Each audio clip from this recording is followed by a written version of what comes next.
Desain dan analisisnya. Assalamualaikum warahmatullahi wabarakatuh. Perkenalkan, nama saya Aurelia Putri dari program studi S1 Pendidikan Tata Busana dengan nomor NIM 15156210011. Video ini merupakan video penugasan mata kuliah ilmu tekstil. Dalam video ini terdapat desain dan analisisnya yang saya buat. Analisis tersebut terdiri dari kain apa yang digunakan, uji pembakaran, uji larutan, uji anyaman, cara perawatan kain, dan lain sebagainya. Nah, langsung aja yuk kita lihat videonya.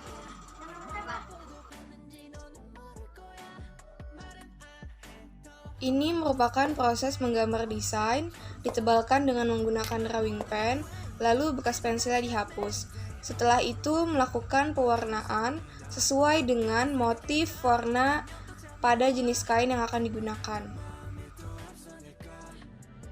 Ini hasil jadi dari desain tersebut. Deskripsi desain tersebut adalah, desain tersebut merupakan busana yang terdiri dari atasan dan bawahan. Bagian atas merupakan blus dalam dengan kerah pita dan lengan bishop yang dilengkapi dengan manset. Sedangkan bagian bawahnya merupakan rok sampai knie atau sampai lutut dengan kerutan. Busana tersebut sangat cocok digunakan pada remaja berusia 18-25 tahun. Perpaduan antara bahan satin dengan motif bunga dan rok denim yang membuat kesan trendy bagi si pemakai. Desain tersebut sangat cocok digunakan untuk bekerja di dalam ruangan atau sekedar datang ke pesta, memberikan kesan casual namun tetap elegan. Selanjutnya adalah analisis desain pada bagian depan. Pada bagian depan blus terdapat kerah pita, lengan bishop, yaitu termasuk blus dalam, dan terdapat manset. Kemudian pada bagian roknya, yaitu terdapat ban pinggang, terdapat saku, terdapat kerutan, dan terdapat resleting di bagian depannya. Bagian belakang tidak jauh berbeda dengan bagian depan, hanya saja pada bagian belakang blus terdapat resleting dan pada bagian belakang rok terdapat saku belakang. Selanjutnya adalah karakteristik kain satin dan kain denim. Berikut ini sifat kain satin motif secara umum, yaitu sintetis, licin, berkilau, tidak mudah kusut, dan tidak higroskopis atau tidak menyerap air. Selanjutnya, sifat kain denim secara umum adalah setengah sintetis, tebal, tidak mudah sobek, dan nyaman saat dikenakan. Selanjutnya, melakukan uji pembakaran kain. Pertama, melakukan uji pembakaran pada kain satin motif. Kita lihat bagaimana hasilnya. Ini adalah hasil dari pembakaran kain satin motif.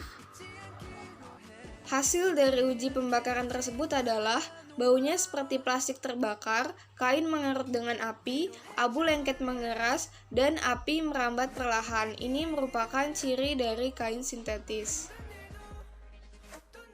Selanjutnya adalah melakukan uji pembakaran pada kain denim.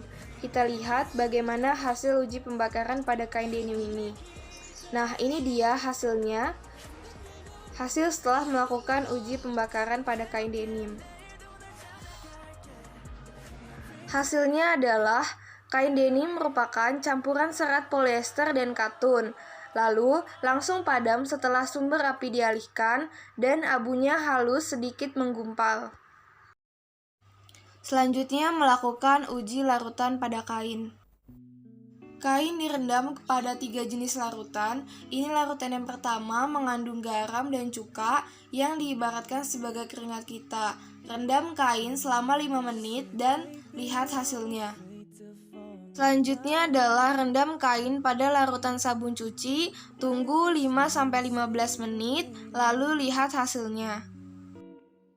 Yang ketiga adalah rendam kain pada minyak singer, tunggu 5-15 menit, lalu lihat hasilnya. Hasil dari ketiga uji larutan tersebut adalah pada kain satin, serat sintetis tetap kuat dan tahan terhadap 3 larutan tersebut dan tidak mudah rusak. Sedangkan pada kain denim tetap kuat dan tidak rusak, namun warnanya sedikit luntur.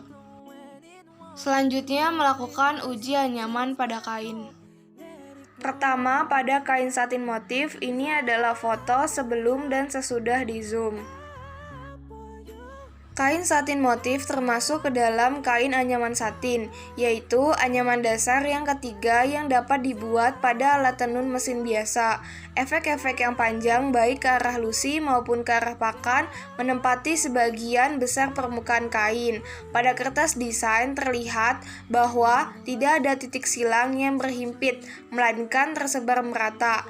Pada satin yang teratur, titik-titik silang pada lusi berikutnya bergeser 2 pakan atau lebih. Jumlah pergeseran ini disebut angka geser atau angka loncat. Selanjutnya, ujian nyaman pada kain denim. Ini adalah foto sebelum dan sesudah di zoom. Kain denim termasuk ke dalam anyaman caper atau twill, yaitu anyaman yang benang-benang lusinya menyilang di atas atau di bawah 2 benang pakan atau lebih, dengan silangan benang lusi sebelah kiri atau kanannya bergeser 1 benang pakan atau lebih untuk membentuk garis diagonal atau garis caper. Cara pembuatan yang paling sederhana memerlukan 3 gan. Dalam hal ini, permukaan kain merupakan permukaan lusi karena lusi menyilang di atas pakan lebih banyak daripada menyilang di bawah pakan. Caper yang rumit dalam pembuatannya bisa menggunakan gan yang banyak. Selanjutnya, saya akan membahas proses pencapan atau printing pada kain satin motif. Pencapan adalah suatu proses pelekatan zat warna pada kain dengan menimbulkan corak-corak tertentu. Pelekatan zat warna pada kain pada proses pencapan hanya secara fisika mekanik saja, tanpa terjadi ikatan kimia. Artinya, proses pencapan ini hanya terjadi di atas permukaan kain, tidak masuk ke dalam pori-pori serat seperti halnya proses pencelupan. Pada proses pencapan, setelah melakukan atau pembuatan motif di atas kertas tembus pandang dan telah melakukan pemindahan film ke kasa, selanjutnya adalah proses pencapannya atau proses printingnya. Pertama adalah persiapan pembuatan pasta cap yang terdiri dari zat warna, pasta pengental yang sudah jadi, dan binder. Yang kedua adalah pencapan kain. Pencapan kain dapat dilakukan dengan salah satu teknik atau cara pencapan. Yang ketiga, pengeringan. Setelah pencapan, kain dikeringkan untuk menghilangkan lembab pada bagian-bagian kain dicap. Pengeringan harus dilakukan supaya diperoleh gambar dengan batas yang tajam dan menghindarkan penodaan kain dalam proses-proses berikutnya. Keempat, fiksasi zat warna. Fiksasi zat warna adalah proses masuknya dan terikatnya zat warna pada serat dan tekstilnya. Fiksasi zat warna pada serat dapat dilakukan dengan cara cara satu tahan, yaitu cara penguapan. Yang kedua, cara 2 tahap, yaitu cara pad batch, kemudian pada uap. Yang kelima adalah pencucian. Setelah fiksasi zat warna, sisa-sisa zat warna, pengental, dan zat-zat kimia lainnya harus dicuci bersih supaya warna pada pencapan cerah dan tahan lunturnya baik. Di samping itu, kain akan menjadi lemas kembali karena pengentalan telah dihilangkan. Selanjutnya adalah cara perawatan kain satin sintetis dan kain denim.